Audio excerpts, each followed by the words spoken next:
तो वित्त मंत्री निर्मला सीतारमण को आपने सुना किस तरीके से तमाम ऐलान वित्त मंत्री के द्वारा किए गए और इसी विषय पर यानी कि जिस तरीके से बजट पेश किया गया है वित्त वर्ष 2025-26 का, उस विषय पर चर्चा करने के लिए हमारे साथ 4 मेहमान जुड़े हैं। खास उनका परिचय आपसे करवा देते हैं। हमारे साथ बीजेपी प्रवक्ता प्रोफेसर विधु रावल जी जुड़े हैं, कांग्रेस प्रवक्ता वेद प्रकाश विद्रोही जी जुड़े हैं और हमारे साथ सीए सागर सिंगला जी जुड़े हैं और वरिष्ठ पत्रकार के तौर पर केसी मलकानिया जी हमारे साथ जुड़े हैं। आप चारों मेहमानों का बहुत स्वागत है आज की चर्चा में।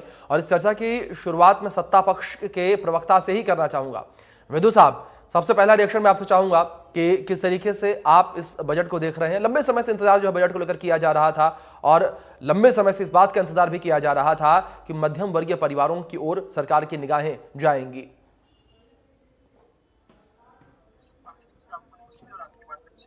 दर्शक हमारा शो देख रहे हैं उनको और हमारे जो साथी पैनलिस्ट हैं उनको भी नमस्ते।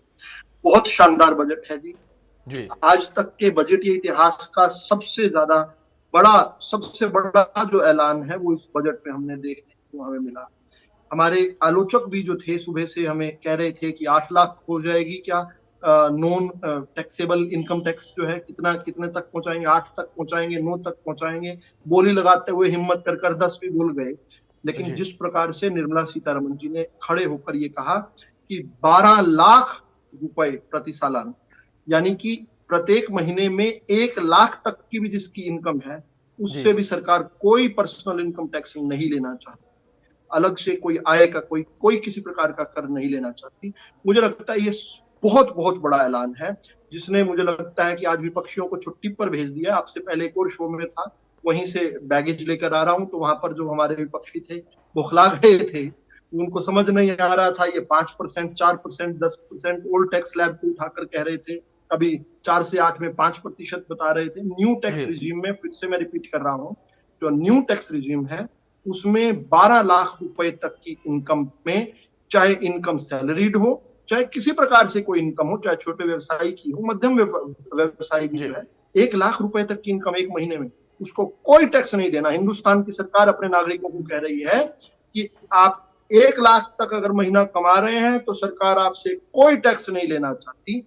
ये मुझे लगता है भारत का बजट है, भारतीयों में विश्वास जताता बजट है। और मैं ये जब कहता हूं कि भारतीयों में विश्वास जताता बजट है, क्यों कहता हूं? क्योंकि पहली बार ऐसा लगा है पूरी दुनिया के अंदर कि किसी एक देश ने अपने नागरिकों पर भरोसा किया है कि वो जब उनके पास जेब में पैसे होंगे तो उस पैसे को वो खर्च करेंगे, खर्च कर मार्केट में आएगा पैसा, और मार्केट में आया हुआ पैसा फिर घूमकर जो है अलग अलग माध्यमों से जो है इस नागरिकों की सुविधाओं के लिए, उनके कामों के लिए जो है लग सकता है। लगातार वर्षों तक जब से मोदी सरकार आई है, हमेशा हमारा फोकस कह रहा है कैपिटल एक्सपेंडिचर, ढांचागत विकास रहा है।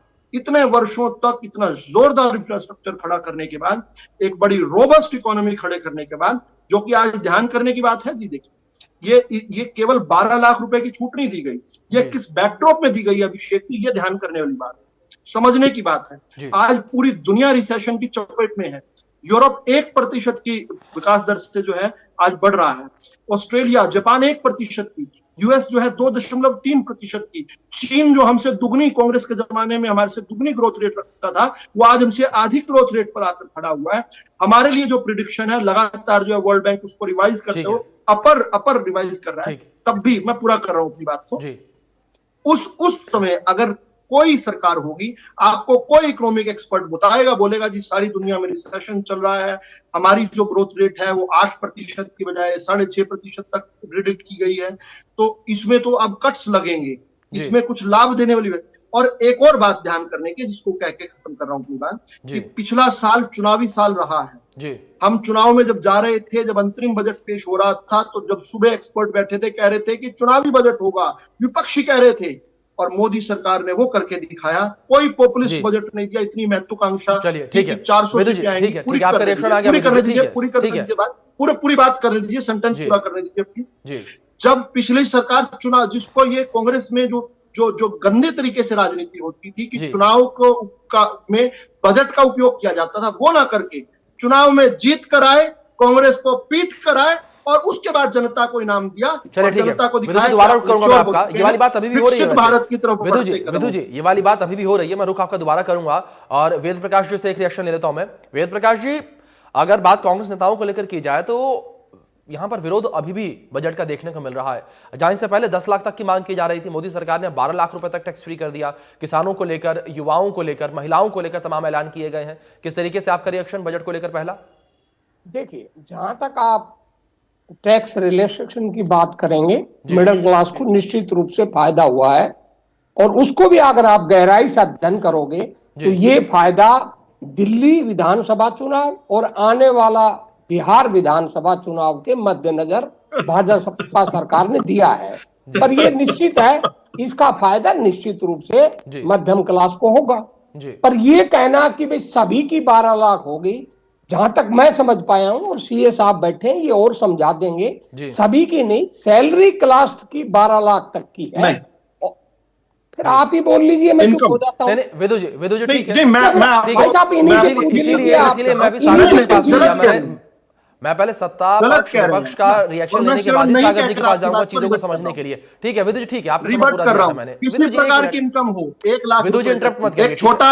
एक छोटा दुकानदार भी अगर कमा रहा है गांव के अंदर बैठकर, उस पर भी कोई इनकम नहीं, कहीं पर नहीं लिखा। विदु जी ठीक है, इस पर एक जगह सागर जी से ले लूंगा अभी। ठीक है, 1 मिनट, ठीक है, वेद प्रकाश जी अपनी बात कंप्लीट करिए। नहीं, वो पूछ रहे थे तो मैंने उनकी मदद कर दी थोड़ी सी। मैंने आज वैसे भी सदमे में है। मैंने भाजपा नेता से नहीं पूछा, मैंने कहा था कि सीए साहब भाजपा नेता भी तो सिटीजन ही है सर।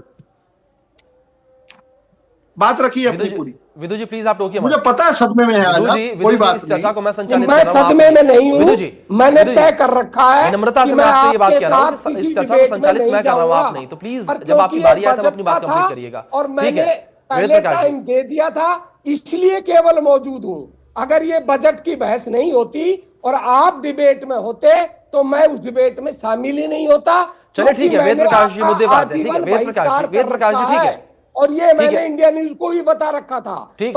पर दुर्भाग्य है कि इन्होंने मुझे बताया नहीं, और बजट का है, केवल मैं इसलिए बैठा हूं। ठीक है वेद प्रकाश जी, ठीक है, बात बजट पर करते हैं ना। ये मैंने कह रखा है पहले, और मैं कभी आपके साथ किसी डिबेट में भाग नहीं लूंगा, ये मैंने तय कर रखा है। अगर आप बोलेंगे, ठीक है, Ved Prakash ji back to the point पर आते हैं। टाइम ना वेस्ट कीजिए, टाइम ना वेस्ट कीजिए यार। प्रकाश जी देखिए, टाइम मत वेस्ट वेद कीजिए प्लीज, टाइम मत वेस्ट कीजिए। विदु जी आप प्लीज, विदु जी आप देखिए, ये पूरा समय इसी में निकाल देंगे। विदु जी आप उनके पास कुछ नहीं है। विदु जी देखिए, मैंने पहले भी इस बात को क्लियर किया कि चर्चा को संचालित मैं कर रहा हूं, तो मुझे पता है कि चलिए करिए ना संचालित, मैंने आपको पूरा समय दिया, मैंने भी आपको पूरा समय दिया, आपने अपनी पूरी बात कंप्लीट की, इसके बाद में आगे बढ़ा। ठीक है वेद प्रकाश जी, ठीक है वेद प्रकाश जी अपनी बात जल्दी से कंप्लीट करिए, बजट को लेकर पॉइंट पर बात करते हैं, क्योंकि मुझे आगे भी जाना है। 2 मेहमान और हमारे साथ। बोल रहा हूं, जब कोई बोलने देगा तो बोल लूंगा। बात कंप्लीट करिए। ठीक है, मैंने आपसे कहा कि जहां तक मैं समझ पाया हूं, मेरी समझ गलत हो सकती है, और मैंने कहा सीए साहब बताएंगे। गलत ही है। फिर साहब ये क्या तरीका है जी? मैंने कहा सीए साहब बताएंगे। मेरे अनुसार जो मैंने समझा है कि 4 लाख रुपए तक की जो इनकम होगी व्यापारी की, वो टैक्स फ्री होगी, और सैलरी वालों की 12 लाख की होगी, जैसा मैं समझ पाया। पर फिर भी जो मिडिल क्लास को दिया है उसका स्वागत है, इसमें कोई आपत्ति नहीं है। परंतु ये बजट विशुद्ध रूप से दिल्ली और बिहार के चुनावों के लिए किया गया है। इस बजट में किसान को कुछ नहीं मिला, इस बजट में मजदूरों को कुछ नहीं मिला, केवल वादे किए गए हैं। हाँ, मिडिल क्लास को भी जो कुछ वो बचाएगा जीएसटी में दे देगा, इसमें टैक्स, इसमें पेट्रोल डीजल में दे देगा। तो जो अपेक्षा थी कि इस बजट से महंगाई कम होगी, वो नजर नहीं। चलिए ठीक है, दूसरा जो मैं भी आता हूं। ठीक है वेद प्रकाश जी, ठीक है, हमारे साथ सागर जी और केसी मलकानिया जी भी जुड़े हैं, उनका रुख करूंगा, मैं उनका रिएक्शन लूंगा। लेकिन इस बीच हमारे सहयोगी दीपक शर्मा, ब्यूरो चीफ, उन्होंने मोहनलाल बड़ौली, भारतीय जनता पार्टी के प्रदेश अध्यक्ष, उनसे बातचीत किया। उनका क्या कुछ कहना बजट को लेकर, सुनिए आप। केंद्र सरकार के इस बजट पर चर्चा के लिए हमारे साथ है हरियाणा भाजपा के अध्यक्ष मोहनलाल बड़ौली जी। सर, केंद्रीय मंत्री निर्मला सीतारमण ने अपना बजट पेश करा, उनका 8वां था और तीसरे कार्यकाल का यह पहला पूर्ण बजट। किस तरीके से देखते हैं आप इस बजट को? ये तीसरे कार्यकाल का पहला बजट और सीतारमण जी द्वारा 8वां बजट जो पेश हुआ है, और ये विकसित भारत का जो संकल्प है उसको पूरा करने वाला बजट होगा, और जो अनेक रियायतें देने का काम किया है। 12 लाख तक की जो छूट मिली है, और किसानों के लिए भी 3 लाख से 5 लाख रुपए तक की किसान क्रेडिट योजना में जो बढ़ाने का काम किया है, और प्रत्येक राज्य सरकार को 1.5 लाख करोड़ रुपए लोन केंद्र की तरफ से, बहुत सारी ऐसी चीज़ें हैं जो आज के इस बजट में हैं और ये देश के विकास की गति को बढ़ाने वाला बजट रहेगा। लगता है एक बड़ा अंतराल जो है 12 लाख तक की छूट दी गई है, पहले कभी 3 लाख 6 लाख 7 लाख तक करा, और सीधा एक बड़ा ये मध्यम वर्गीय और खासकर नौकरी पेशा वालों के लिए ज़्यादा रहा। ये सबके लिए, सबका साथ सबका विकास सबका प्रयास और सबके विश्वास के साथ एक भारत जो दुनिया का ताकतवर देश और पूरी दुनिया में जो कोई नहीं कर सकता वो भारत कर सकता है, इस बात का भी संदेश इस बजट के माध्यम से। हरियाणा की दृष्टि से भी बात करें तो पूरे देश का है, 2047 की बात की जाती है, किसानों की बात हरियाणा के साथ आती है, तमाम वर्ग क्या कहेंगे हरियाणा को लेकर? ये हरियाणा जो है हरी की भूमि है और किसानों का प्रदेश है, ये बात ठीक है। और किसानों के लिए जो हरियाणा सरकार ने किया है, हरियाणा सरकार पहली ऐसी सरकार है जो 24 फसलें MSP पर खरीदने की गारंटी हरियाणा सरकार ने दी है। और इस बजट में भी किसानों का विशेष ध्यान जो रखा गया है, ये किसानों को, गरीबों को, मध्यम वर्ग को, प्रत्येक वर्ग को समर्पित ये बजट है और ये सबके लाभकारी बजट। एक अंतिम प्रश्न दिल्ली चुनाव को लेकर के है। अभी हम कुछ कांग्रेस नेताओं से बात करें तो उनका कहना है कि ये चुनावी बजट दिखाया गया है, दिल्ली चुनाव है, 3 तारीख को प्रचार थम रहा है, इसलिए ये तमाम चीजें रही हैं, लेकिन ये आंकड़ों का गेम है। ये जो कांग्रेस के लोग हो या केजरीवाल की पार्टी के लोग हो, वो हमेशा ऐसी बातें करते हैं, झूठ बोलने का काम करते हैं और उनकी झूठ हर कदम कदम पर पकड़ी भी जाती है। और अब की बार दिल्ली की जनता ने मन बनाया है, बहुत बड़ा बदलाव दिल्ली का वोटर करने वाला है और 5 तारीख को जो वोटिंग होगी तो एक तरफा वातावरण भारतीय जनता पार्टी का, कमल के फूल को पूरा आशीर्वाद दिल्ली की जनता का रहेगा। धन्यवाद। तो प्रदेश भाजपा के अध्यक्ष मोहनलाल बड़ोली जी, जिनका कहना है कि तमाम वर्गों का ध्यान रखा गया, 12 लाख तक सैलरी में छूट, किसानों के मुद्दे रहे। उनका कहना है कि जो विकसित भारत की बात थी, किसानों का जो मुद्दा था, उसको देखते हुए केंद्र सरकार द्वारा ये बजट पेश किया गया है। दिल्ली से सहयोगी इंदर के साथ दीपक शर्मा, इंडिया न्यूज। चलिए चर्चा में आगे बढ़ते हैं। हमारे साथ खास मेहमान लगातार बने हुए हैं। केसी मलकानिया जी का रुख कर लेते हैं, वरिष्ठ पत्रकार हमारे साथ जुड़े हुए हैं। मलकानिया साहब, जिस तरीके से बजट को लेकर रिएक्शन सामने आ रहे हैं, आप किस तरीके से इस बजट को देख रहे हैं? क्या आपको लगता है कि जो चुनाव इस वक्त नजदीक है, अगर बात दिल्ली के चुनाव को लेकर की जाए, 5 तारीख को उसके लिए मतदान होना है, दूसरी ओर बिहार के चुनाव को भी अगर ध्यान में रखा जाए तो बिहार को लेकर भी कई ऐलान किए गए थे। अगर मखाना व्यापारियों को लेकर बात की जाए, मखाना किसानों को लेकर बात की जाए, उनके लिए भी ऐलान किया गया। तो ऐसे में क्या दिल्ली और बिहार के चुनाव को ध्यान में रखते हुए बजट का ऐलान किया गया है? अगर बजट में ध्यान रखना होता चुनावों का तो 20 और 24 के चुनावों में रखा जा सकता। उस चुनावों से पहले जो बजट आना था उसमें कहा जा सकता था कि ये जो है बजट उसको ध्यान में रखकर किया गया। तो इसका थोड़ा बहुत असर तो दिल्ली के चुनावों पर भी पड़ सकता है और आगे आने वाले बिहार के चुनाव है उसमें भी आ सकता है, क्योंकि ITI का विस्तार की बात बिहार की गई है।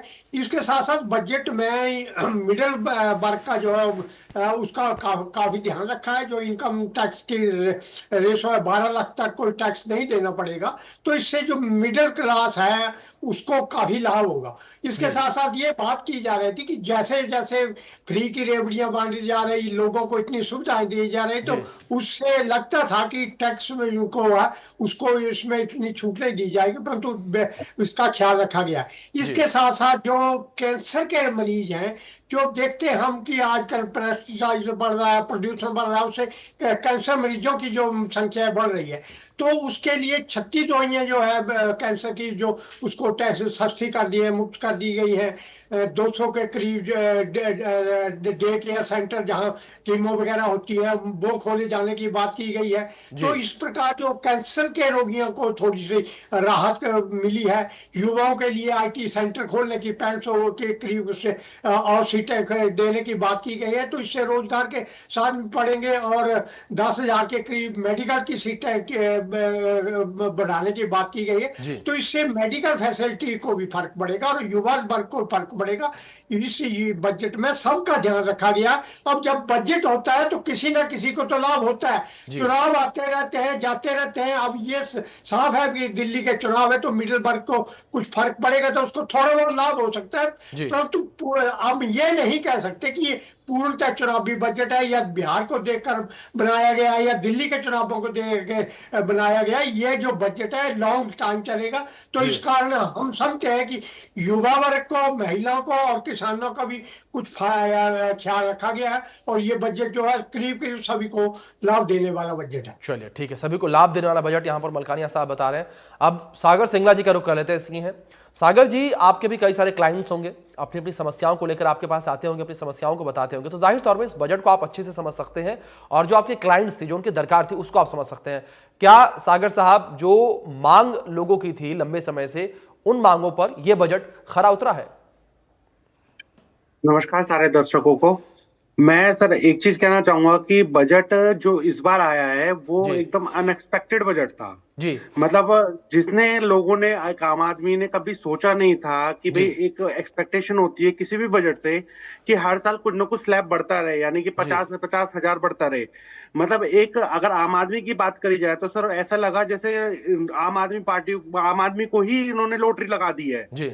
मतलब 0 से 4 लाख तक की इनकम पे बिल्कुल एकदम जिसे कहते हैं शून्य तक का इनकम कर दी गई थी। 4 लाख से 8 लाख पे 5% इनकम दर कर दी, 8 से 12 पर इन्होंने 10% कर दिया, 12 से 16 पे 15%, 16 से 20 पर 20% और 20 से 25 पर 20 से 24 पर 25% और 24 से ऊपर पे 30%। और ये बात कह दी गई कि जी 12 लाख तक इनकम एग्जेम्प्ट है, जो कि एक बात बिल्कुल सच बात है, इसमें कोई छुपाव वाली चीज नहीं है। 12 लाख की इनकम पे वास्तव में एग्जेम्प्ट है, जो कि एक आम आदमी को किसी भी तरीके से, हर तरीके से बेनिफिट देती है। कहते हैं ना कि लॉटरी लग जाना, ये अपने आप में एक बहुत अच्छा डिसीजन रहा था, बहुत अच्छा बजट रहा था आम आदमी पार्टी के लिए, आम आदमी के लिए, एमएसएमईज के लिए और एक छोटे स्मॉल वर्ग व्यापारियों के लिए, सैलरी क्लास पर्सन के लिए, बल्कि सैलरी क्लास पर्सन के लिए 12,75,000 रुपए तक की इनकम पे कोई इनकम टैक्स नहीं देना, जिससे लोगों को उनकी जरूरत पूरी करने के लिए ज्यादा पैसे अपने उनकी जेब में आएंगे, जिससे क्या रहेगा, हमारी इकोनॉमी और बूस्टर रहेगी। हालांकि माननीय सीतारमण जी ने एक बात और कही थी, इससे हालांकि गवर्नमेंट को 1 लाख करोड़ रुपए का रेवेन्यू लॉस जरूर होगा, लेकिन 1 लाख करोड़ रुपए अपनी इनकम से फोरगो कर देना भी, अपनी इनकम को भूल जाना भी एक बहुत बड़ा डिसीजन है, चाहे वो किसी चीज के लिए हो, किसी चीज के नहीं हो। एक सीनियर सिटीजन के लिए भी पहले 50,000 से ऊपर अगर वो इनकम बैंक से लेता था तो उसको टीडीएस कटता था, अब वो 50,000 से बढ़ा करके वो लिमिट भी इन्होंने 1 लाख रुपए कर दी गई है। हालांकि अब ये चीज है कि स्लैब रेट बढ़ने से एक बहुत अच्छी चीज रही है कि जो डिडक्शन क्लेम करते थे, जो सब कुछ क्लेम करते थे, वहां पे माननीय सीतारमण जी ने वहां पे फोकस किया है कि एग्जम्पशन को ना क्लेम करते के साथ ही सीधी हमने आपको डायरेक्ट छूट दे दी गई है, जिससे क्या है कि एग्जम्पशन को ज्यादा बढ़ावा ना मिल सके। इंश्योरेंस सेक्टर में भी 74% जो कभी एफडीआई अलाउ होती थी, अब वो बढ़ा करके सीधा 100% कर दी गई है। इसके अलावा रेंटल इनकम में भी पहले 2,40,000 से ऊपर अगर कोई इनकम रिसीव करता था तो उस पर 10% का टीडीएस लगता था, वो भी बढ़ा करके सीधा 6 लाख रुपए कर दिया गया है। एक साथ की आत एक बहुत अच्छी चीज करी गई है कि पहले अगर कोई अपनी रिटर्न भरना भूल जाता था तो एक ITRU गवर्नमेंट ने लॉन्च करा था फॉर्म, जिसमें 2 साल तक की प्रीवियस इनकम आप डिक्लेयर कर सकते थे। अब वो 2 साल से बढ़ा करके सर उसको भी 4 साल कर दिया गया है, यानी कि एक अच्छा मूव है गवर्नमेंट ऑफ इंडिया की तरफ से, जिससे सर रोजगार बढ़ेगा, जिससे इकोनॉमी में पैसा आएगा, जिससे इकोनॉमी का डेवलपमेंट होगा और इकोनॉमिक सर अपने बूस्टर पर रहेगी। मतलब ये अनएक्सपेक्टेड को भी इन्होंने एक्सपेक्टेशन और इसको रियलिटी में कन्वर्ट कर दिया गया है। एक बजट कहे तो बहुत अपने आप में बहुत अच्छा बजट है और ये सभी के लिए है। सर मैं वेद प्रकाश जी को भी बोलूंगा, ये सभी के लिए बजट है, स्मॉल व्यापारियों के लिए भी बजट रहा है और सैलरी क्लास पर्सन के लिए भी बजट रहा है। इसमें कोई छुपाव की चीज नहीं है। मैं तो आपसे ये जानना चाहता था, ये 12 लाख का है, ये सब सैलरी क्लास के लिए है या व्यापारियों के लिए भी है? सर सबके लिए है, सबके लिए है। ये 12 लाख का बजट सबके लिए है, इसमें कोई ऐसा स्पेसिफिक नहीं कहा गया कि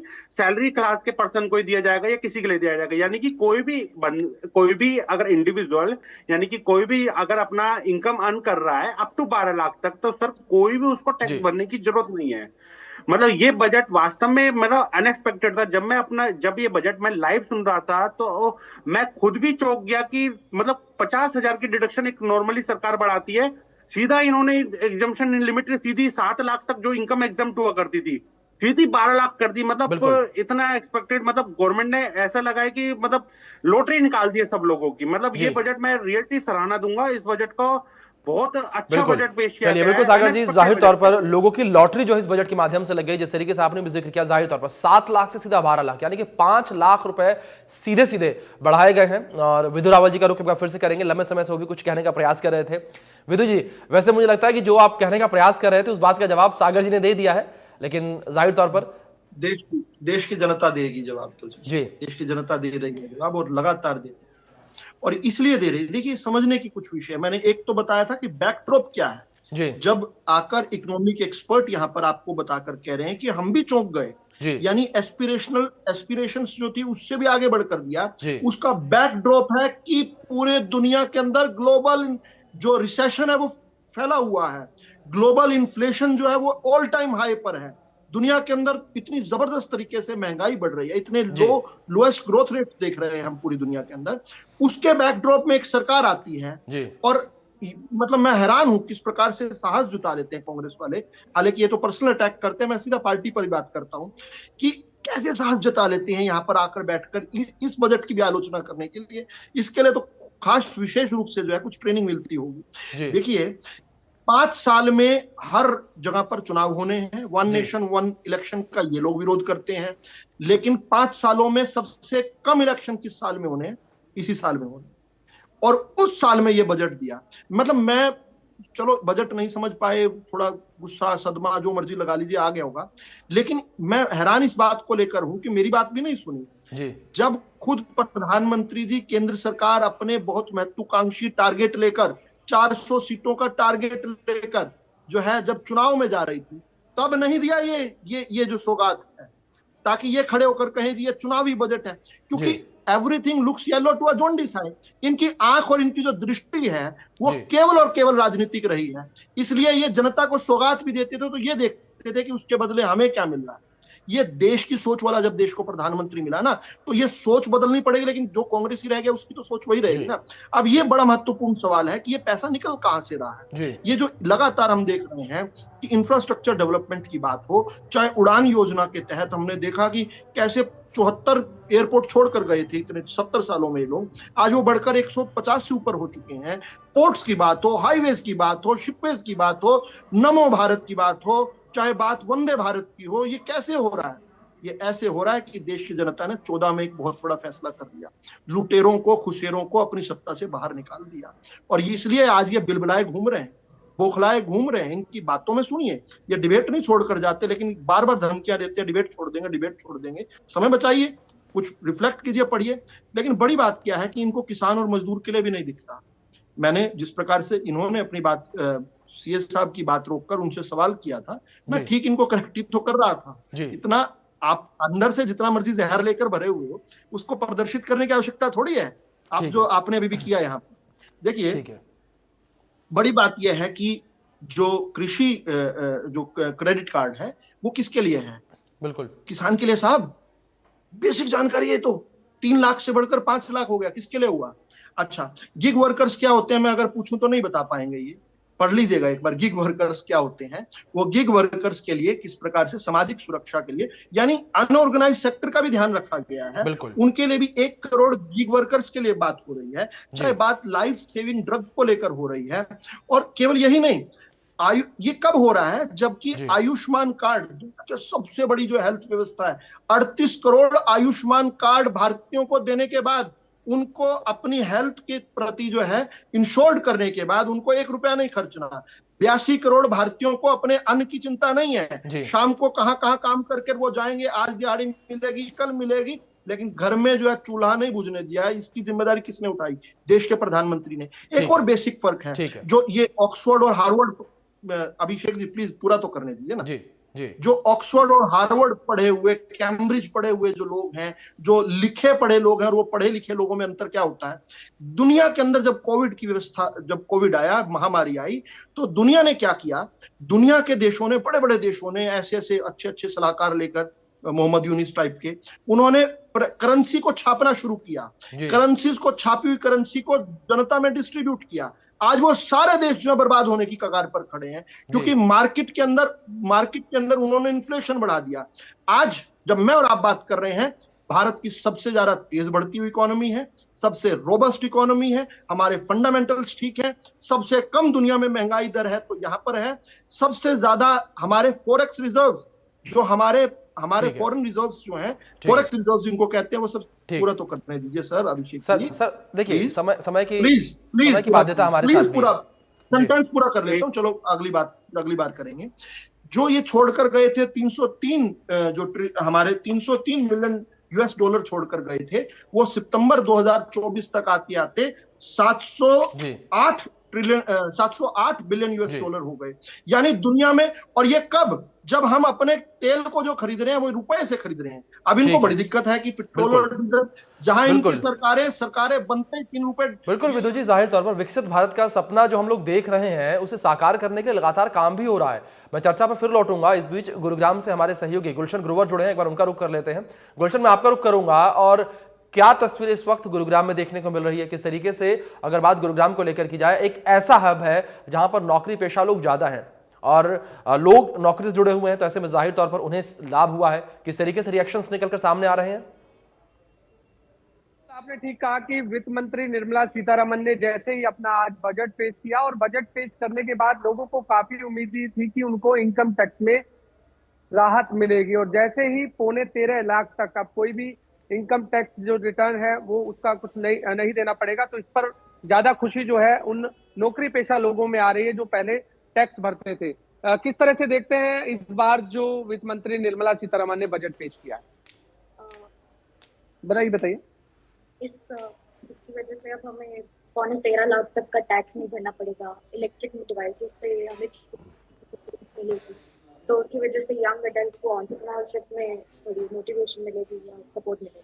पहले टैक्स में क्या लगता था आपको कि 7 लाख रुपए तक की 7 लाख में हमें टैक्स देना पड़ता था 7 लाख तक की इनकम के लिए। अब हमें 13.25 लाख तक की इनकम के लिए कोई टैक्स नहीं देना पड़ेगा। This is the very wide step taken by the present government. So इसमें नए अपॉर्चुनिटीज खुलेंगी। जो एक मुश्किल होती थी नौकरी पेशा आदमी को कि मैं अपना घर कितने में लूं, मैं तो टैक्स के नीचे दब जाऊंगा, तो उसके लिए भी एक बहुत बड़ी अपॉर्चुनिटी निकल के सामने आई है कि वो अपना घर का बजट बढ़ा के बड़ा घर ले सकता है, पहले छोटे घर से बड़े घर की तरफ शिफ्ट कर सकता है। तो ये बड़ा अच्छा स्टेप लिया गया है। अब मोबाइल और ई कार पर भी छूट मिलेगी, सस्ती होंगी, कितना आप एक यूथ के तौर पर कैसा देखते हैं? बहुत। आप बताइए कि आपको कैसा लगा ये टैक्स? इस बार के बजट के अनाउंसमेंट के साथ मुझे बहुत खुशी है कि हमारे किसान भाइयों के लिए एक केसीसी कार्ड की सुविधा है जो अनाउंस की गई है, जिससे उनको उनका सालाना जो इनकम है उसमें उनको हेल्प मिलेगी, और लोन के लिए भी उनको बहुत सारी फैसिलिटीज मिलेगी इस कार्ड के द्वारा। एक प्रमाण पत्र के तौर पे ये केसीसी कार्ड को दिया जाएगा। तो ये 13.25 लाख की जो छूट मिली है टैक्स पर, ये तो हमारे नौकरी पेशा वाले लोगों के लिए बहुत है, अच्छा है। और इससे पहले अभी तक हम लोग 7 लाख के स्लैब में भी टैक्स को पे कर रहे थे, लेकिन अब 13.25 लाख का स्लैब है, तो दिस मीन्स हम कंपनी से भी बात करके अपने हाइक्स की रिक्वेस्ट कर सकते हैं विदाउट टैक्स के डर की वजह से, क्योंकि बहुत सारे लोग टैक्स भरने की वजह से भी अपनी कम सैलरीज में भी सेटिस्फाई होते थे। तो अब वो चीज हमें एक अच्छे पॉइंट पे भी लेकर जा सकते हैं। तो एक महिला के तौर पर आप कैसा देखते हैं? वित्त मंत्री भी महिला हैं, आज उन्होंने जब बजट पेश किया सुबह, तो कैसा लगा कि आपको कि उस समय हमें क्या क्या सौगात मिलने वाली है? हमें लगा था कि हाउस होल्ड चीजों में भी थोड़ा हमें राहत मिले, गैस सिलेंडर्स में हमें थोड़ी सी राहत मिले, क्योंकि उस चीज को लेकर हम ऑलरेडी पिछले बजट में भी एक्सपेक्टेशंस लगाई हुई थी हमने, लेकिन चलिए फिर भी ठीक है। और थोड़ा सा हम लोग चाहते हैं कि और हमें बच्चों की फीस को लेकर, जो प्राइवेट स्कूल्स हैं वहाँ पर हम जो एज अ पेरेंट्स बहुत सफर कर रहे हैं, ना हम अपनी आवाज उठा सकते हैं, ना हम स्कूल्स के अगेंस्ट जा सकते हैं। तो अगर प्राइवेट स्कूल्स के ऊपर एक रोक लगाई जाए कि हर साल की जो फीस को वो विदाउट किसी नोटिफिकेशन के या गवर्नमेंट के रूल्स के 10% के हाइक्स पे जाते हैं, उसके लिए अगर कुछ हमें सरकार अनाउंस करे इस बजट में, कुछ बिल्कुल गुलशन, जाहिर तौर पर सुन पा रहे हैं हम लोगों को, जिस तरीके से आप लोगों से बातचीत कर रहे हैं, लोगों की अपेक्षा काफी थी इस बजट से, और कहीं ना कहीं अधिकतर जो अपेक्षाएं थी उन पर खरा उतरा है ये बजट। लेकिन गुलशन, एक बात यहाँ पर यह भी कि जिस तरीके से आप जिन लोगों से बात कर रहे हैं, ज्यादातर लोग उसमें नौकरी पेशा हैं, और ये कहा जा रहा है अब जिस तरीके से रिएक्शन निकलकर सामने आ रहे हैं कि ये बजट जो है नौकरी पेशा लोगों के लिए एक वरदान के तौर पर रहा है। बिल्कुल, नौकरी पेशा लोगों के लिए ये बजट वरदान रहा है। आपने भी ठीक कहा कि जो यूथ जो वर्ग है, जो नौकरी पेशा है, वो भी यही बात कह रहा है। आप कुछ कहना चाह रहे थे कि अपना मोबाइल एंड जो अब इलेक्ट्रॉनिक कारों पर भी सस्ती जो छूट और कार्तिक कल डिस्कस कर रहे थे कि इलेक्ट्रिक व्हीकल का क्या फ्यूचर है। तो वो फ्यूचर के ऊपर एक तोहफा है ये कि रेट कम हो गया। वो जो रेट कम होने की बात आई है, तो ऐसे ही जो यंग बच्चे हैं, जो नए यंग बन रहे हैं, वो उनके लिए एक बहुत बड़ी बात है कि पहले इलेक्ट्रिक व्हीकल मानी जाती थी कॉस्टली है, तो उसमें अगर राहत मिली है तो ये भी आम मिडिल क्लास के लिए जो बेनिफिट है, बहुत छूट है। मैं ये जरूर कहूंगा कि ये जो बजट आया है, अगर मिडिल क्लास को इतना रिलैक्स दिया है, now we can say that government ने सोचना शुरू किया है मिडिल क्लास अर्निंग के लिए। राइट, कि आप भी कैसा सोचते हैं यूथ के तौर पर इस आज के बजट में? जैसे ITR को लेके बाकी गई ITR पहले हमें एनुअली सबमिट करनी पड़ती थी, बट उसमें एक बहुत बड़ा रिलीफ मिला है। 4 साल अब हमें 4 साल तक हमारे पास टाइम होगा, तो उससे क्या होता है, एक हमारा स्ट्रेच मिल जाता है कि हम उसमें ज्यादा चीजें बेनिफिट्स ले सकते हैं। और उसके अलावा जैसे जो EV है, EV व्हीकल्स हैं, मोबाइल से, इलेक्ट्रॉनिक से, ये सारी चीजों में बहुत रिलैक्सेशन मिली है। तो एक वो मिडिल क्लास आदमी के लिए बहुत ज्यादा बेनिफिट है, क्योंकि उसको आज के टाइम पे हर चीज के लिए सोचना पड़ता है, चाहे वो फ्यूल हो, चाहे वो EV हो, चाहे वो कोई भी चीज हो। एक मिडिल क्लास के लिए बहुत लिमिटेड सोर्सेज होते हैं, तो उसकी एक्सपेक्टेशन जो है, जो डिजायर है, वो उस लिमिट से ज्यादा है। बट जितनी राहत हमें टैक्स में मिलती है, तो उतना उसके लिए एक बेटर। तो लगता है तीसरी बार सरकार बनने के बाद लोगों के लिए अच्छा बजट आया है। बिल्कुल, बहुत बेटर है जी, बिल्कुल। देखिए, बिल्कुल गुलशन, जिस तरीके से आप बात कर रहे हैं लोगों से, लोग खुश हैं इस बजट से, लेकिन जाहिर तौर पर एक पिता जो है वो भी अपने घर में अपने बच्चों को, पूरे परिवार को खुश नहीं रख पाता है, तो कुछ ना कुछ कमियां रह जाती हैं, जिस तरीके से लोग जिक्र भी कर रहे हैं। लेकिन हाँ, ज्यादातर लोग जो हैं वो इस बजट से खुश नजर आ रहे हैं। गुलशन, बहुत शुक्रिया आपका जुड़ने के लिए और इस बातचीत के लिए भी। आगे बढ़ते हैं, चर्चा का रुख करते हैं और वेद प्रकाश विद्रोही जी का रुख करते हैं, कांग्रेस प्रवक्ता है।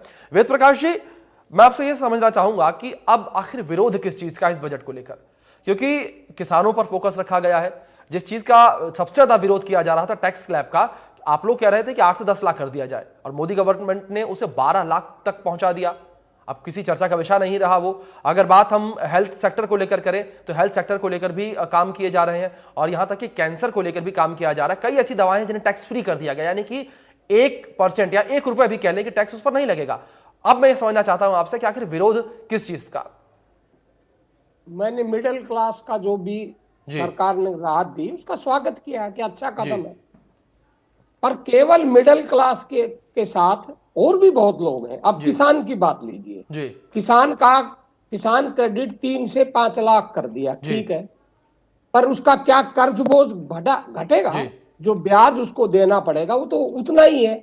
अगर उस ब्याज में कुछ राहत मिलती तो किसान को फायदा होता। अगर वो 5 लाख रुपए किसान लोन लेगा तो भरेगा तो किसान ही। अब अगर C2 फार्मूले के तहत अगर उसकी MSP बढ़ती तो किसान को फायदा होता।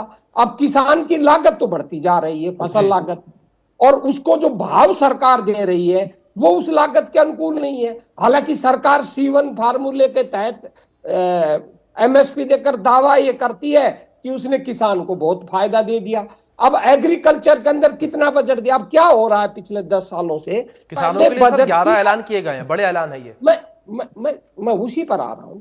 पहले क्या होता था कि ये जो बजट थे उसके अलग अलग विभाग की एलोकेशन बताई जाती थी कि इस विभाग का प्रशासनिक खर्चा कितना है और एक्चुअल विकास का खर्चा कितना है। पर 10 सालों से ये परंपरा बदल गई। अब वो तो बताते नहीं है। जब तक फाइन प्रिंट सामने नहीं आएगा तब तक पता नहीं चलेगा कि मान लो एग्रीकल्चर सेक्टर के अंदर कुछ बजट बढ़ाया है तो कितना बढ़ाया है, वो प्रशासन पे कितना बढ़ाएगा और एक्चुअल किसान के हित में काम कितना होगा। मनरेगा का बजट बढ़ा है या नहीं बढ़ा है उसका पता नहीं है। अच्छा, किसान की आय दुगनी होने की बात कर रहे थे पहले, ये 22 तक करते थे, फिर 24 तक कर गए, अब 25 तक कर गए। इसी तरह ये जल जीवन कहते थे कि भाई सबके घर 23 तक या 24 तक नल पहुंचा दिए जाएंगे, अब वो 28 तक पहुंच गए। पहले कहते थे कि हर घर को घर देंगे, अब केवल इन्होंने कहा कि 40,000 ही घर बनेंगे। तो सवाल ये है कि जो किसान है, और दूसरी तरफ ये कहते हैं कि हम 82 करोड़ लोगों को 5 किलो अनाज मुफ्त देते हैं। इसका मतलब क्या है कि देश का एक बहुत बड़ा वर्ग गरीबी की रेखा के नीचे जी रहा है। उस गरीबी की रेखा के नीचे जीने वाले का उत्थान करने के लिए क्या गया है? नए रोजगार के अवसर बढ़े। अभी जो पिछले दिनों कल ही आया है, सरकार ने खुद बढ़ाया है कि भाई जो कॉर्पोरेट सेक्टर है उनकी जो इनकम तो 22% बढ़ गई, पर रोजगार केवल 1.5% बढ़े हैं। तो जिस तरह जो सरकार इंसेंटिव दे रही है कॉर्पोरेट सेक्टर को उनको राहत पर राहत दे रही है, उसके मुकाबले में तो रोजगार नहीं बढ़ रहे, खुद सरकार ने माना है।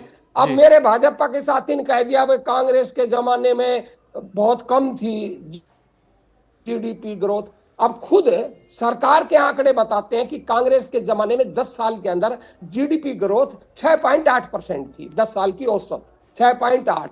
अब सरकार खुद मान रही है कि भाई उनकी जो जीडीपी ग्रोथ होगी वो इस साल 6.3 के करीब होगी, अगले साल 6.3 से 6.8 तक होगी।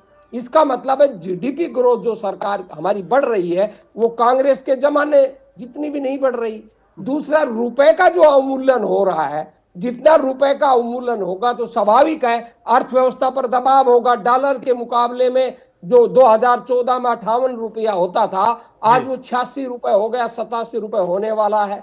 अब ये कह रहे हैं कि फॉरेन सबसे ज्यादा बढ़ गया, फॉरेन से जवाब ले लीजिए।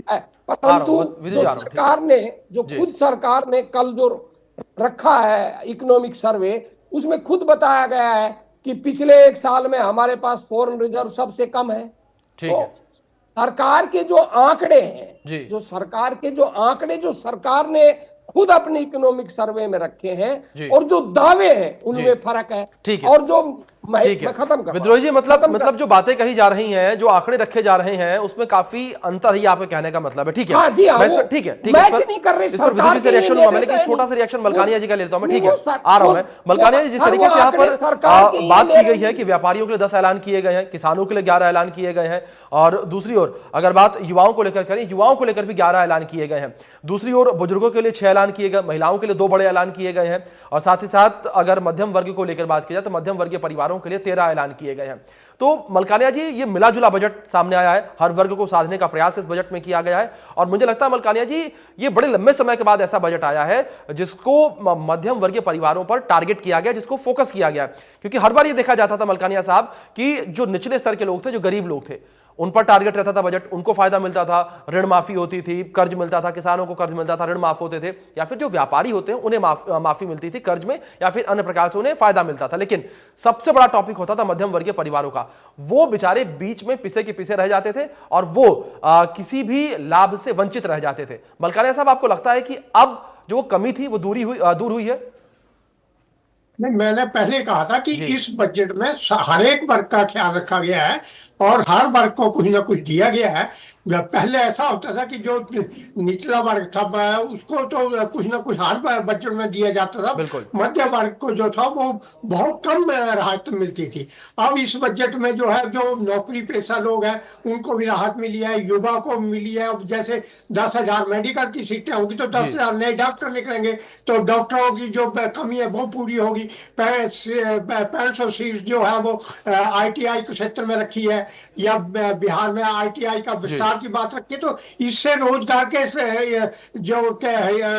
साथ भी बढ़ेंगे। और इसके साथ अब हम देखते हैं कि 1 लाख जिसकी मासिक आय है उसको इनकम टैक्स से आता है। तो बड़ी बड़ी जो आईटी कंपनी है उनमें जो लोग नौकरी करते हैं उनकी 1 लाख इनकम होती है, बाकी जो आम बिल्कुल ठीक है। सर, सागर जी से एक रिएक्शन लेता हूं। ठीक है मलकानिया जी, ठीक है, बात आ गई आपकी। सागर जी से जल्दी से एक रिएक्शन लेता हूं। सागर जी, किस तरीके से इकोनॉमी बूस्ट होगी? व्यापारियों के लिए बड़े ऐलान किए गए हैं। सर देखो, इकोनॉमी बूस्ट होती है जब इंसान के पास पैसा होता है। बिल्कुल। अब पहले क्या होता था, जब टैक्स रेट ज्यादा होता था, यानी कि टैक्स से पैसा कट करके जेब में कम पैसा आता था, तो मार्केट में लोग खर्च नहीं कर पाते थे उस पैसे को। वो पैसा क्योंकि सरकार के पास जाकर के वहीं ब्लॉक होना था।